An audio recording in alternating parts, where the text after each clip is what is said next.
नुकत्याच झालेल्या सायबर अटॅकनं सारं जग हादरलं। अशा प्रकारच्या हल्ल्यांचा मुकाबला करण्याकरता भारत किती सक्षम आहे? विशेषतः दहशतवादी अथवा शत्रू राष्ट्रांनी भारतावर असा सायबर हल्ला चढवला तर भारत हा हल्ला परतवू शकेल का?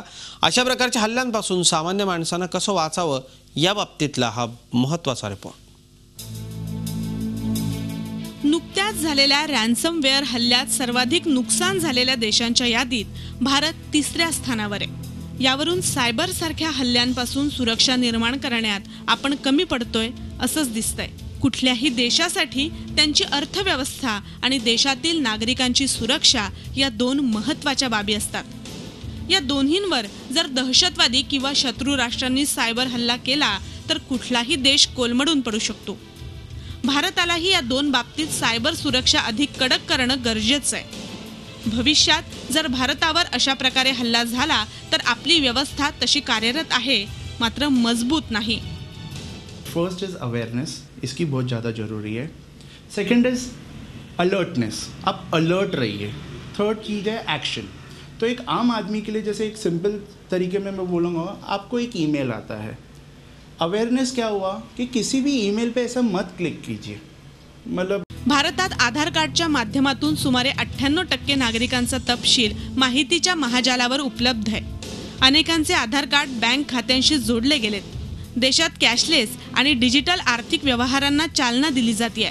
मात्र अशा प्रकारचे व्यवहार करताना होणारे सायबर हल्ले यासाठी सामान्यांनी काय काळजी घेतली पाहिजे याबाबत जनजागृती केली जात नाही। हे आपल्याला भविष्यात महाग पडू शकतं। अभी जैसे तो लाखों ऐप्स है, आप लाखों ऐप्स डाउनलोड नहीं कर सकते।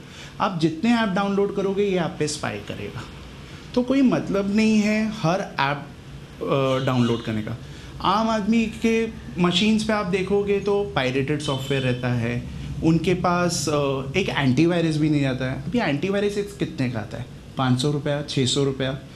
उतना भी अगर हम डाल देंगे काफ़ी हद तक हम अटैक्स को प्रिवेंट कर सकते हैं। चीनमध्ये इथिकल सायबर हॅकर्ससाठी मोहीम राबवली जाते। भारतातही अशा काही योजना आहेत, मात्र आपल्याकडे सायबर सुरक्षेबाबत फारसा गांभीर्यानं विचार केला जात नाही।